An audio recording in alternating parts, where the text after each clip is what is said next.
Hello, je m'appelle Elsa et je suis Master Coach certifiée. Avec ce podcast, Un chemin vers soi, ma mission est de t'aider à mieux te comprendre et à t'accepter tel que tu es pour que tu puisses rayonner en toute authenticité. Je suis profondément convaincue qu'on a tous en nous une lumière qui ne demande qu'à briller.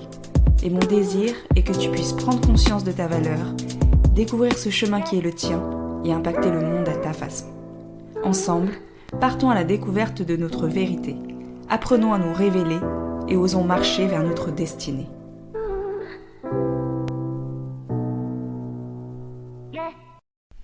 Dans ce second épisode, j'avais envie de revenir sur le thème de la peur. La peur, c'est une émotion que l'on a déjà tous ressentie et dont bien souvent on se serait bien passé. Mais si je te disais que cette émotion que tu considères comme négative, comme pénible, en fait, c'est une émotion qui est utile pour toi.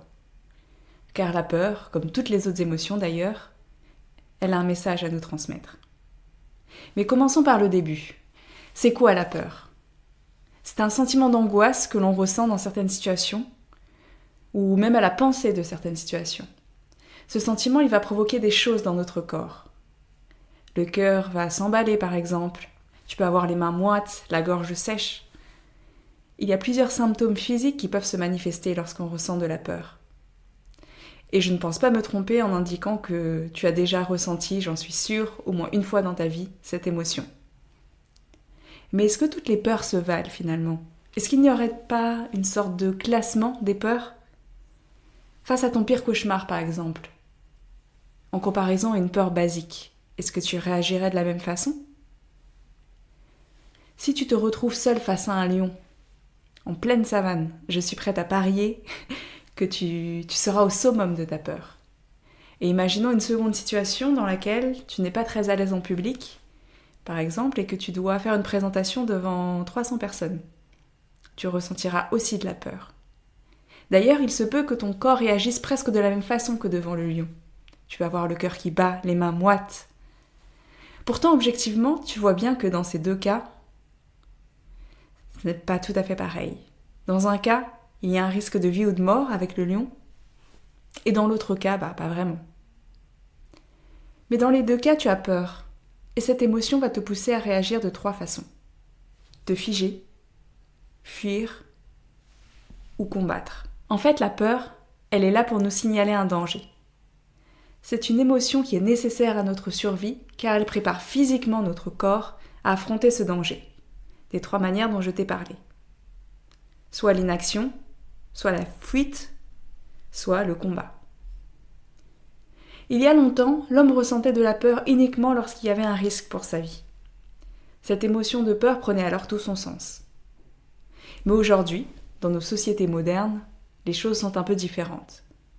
L'émotion de peur apparaît aussi pour nous signaler un danger qui est, comment pourrais-je dire, de l'ordre du social, où il n'y a littéralement pas mort d'homme. Par exemple, si tu as envie de lancer ton entreprise mais que tu n'oses pas, tu as peur parce que tu anticipes que ça pourrait ne pas fonctionner. Et aux yeux des autres, ce serait considéré comme un échec. Et à cause de cet échec, tu seras alors mise de côté, mise à l'écart, exclue de la tribu. Alors, pour éviter cette éventualité d'être exclue, ta peur te dit stop, arrête. Il y a un danger pour toi, ne fais rien. Ta peur, en fait, elle est bienveillante. Elle veut te protéger, au fond. Mais en réalité, elle te limite. Elle t'empêche de progresser, de grandir et d'aspirer à mieux. Alors, une fois qu'on a dit ça, c'est bien beau, mais comment on fait pour reprendre le pouvoir ? Comment on fait pour apprivoiser sa peur ? Eh bien, vu que chaque émotion est là pour nous délivrer un message, la première chose à faire, c'est d'écouter le message. Écouter vraiment le message et comprendre ce qu'il y a derrière. De manière basique, la peur, elle signale un danger, certes, mais il faut creuser. Quel est ce danger exactement ? Qu'est-ce qui se cache réellement derrière notre émotion ? Pour ça, je te propose un exercice que tu peux faire avec moi. Prends une peur. Choisis une peur qui t'empêche d'avancer, sur laquelle tu as envie de travailler. Tout d'abord, note-la. Note ton niveau de peur sur une échelle de 1 à 10. Ensuite, reprends ta peur, décris-la en détail. Quand est-ce que tu l'as ressentie pour la dernière fois ? Avec qui ? Où ? Sais-tu pourquoi tu l'as ressenti ? Est-ce que peut-être tu as déjà vécu des expériences similaires ? Est-ce que ta peur, tu pourrais lui donner une couleur ? Ou est-ce que tu pourrais la représenter avec une image ? C'est fait ? Maintenant, je t'invite à imaginer que cette peur se produit. Qu'est-ce qui se passe ? Qu'est-ce que tu ressens là tout de suite, maintenant que c'est arrivé ? Qu'est-ce que tu te dis ? Quelles vont être les conséquences pour toi ? Pour ta famille peut-être, pour tes finances ?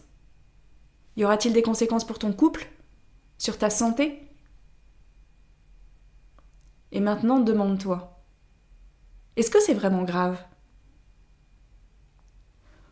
Objectivement, quelle est la probabilité que cela arrive ? Est-ce que je connais des personnes autour de moi qui ont déjà vécu cela et qui l'ont surmonté ? Ou peut-être que moi-même j'ai déjà surmonté une situation similaire. Ensuite, je t'invite à faire un plan d'action. Si cette chose dont tu as peur arrive, qu'est-ce que tu fais ? Quelle action tu vas poser ? Quelles ressources internes et externes tu vas pouvoir mobiliser pour t'aider ? Demande-toi sur quelle qualité tu vas pouvoir t'appuyer. Demande-toi quelle personne de ton entourage pourra te soutenir mentalement, mais aussi peut-être t'aider sur un aspect plus concret pour t'aider à te relever. Par exemple, si tu as peur de perdre ton travail, tu sais peut-être que tu peux compter sur toi, sur le fait que tu es plutôt à l'aise en entretien. Tu peux aussi peut-être compter sur le fait que tu as des amis qui travaillent dans les ressources humaines et qui vont t'aider à t'exercer. Réfléchis à tout ça et note-le par écrit. Et enfin, une fois que tu as réalisé tout ce protocole, je t'invite à te renoter. Renote ton niveau de peur sur une échelle de 1 à 10. Le but du jeu, c'est d'anticiper les choses. Pour te rendre compte que même si ta peur arrive, tu sauras probablement rebondir. Et en étant préparé, tu diminues le stress et donc, en principe, tu diminues le niveau de peur associé. Voilà, j'espère que cet exercice pourra t'aider. Je t'invite à me donner ton avis en commentaire du podcast ou via mon Instagram, Elsa King Johnson. Et je terminerai sur cette phrase sur laquelle je te propose de méditer. C'est ok de ne pas être parfaite, de se tromper, de tomber et de faire des erreurs, du moment que tu te relèves.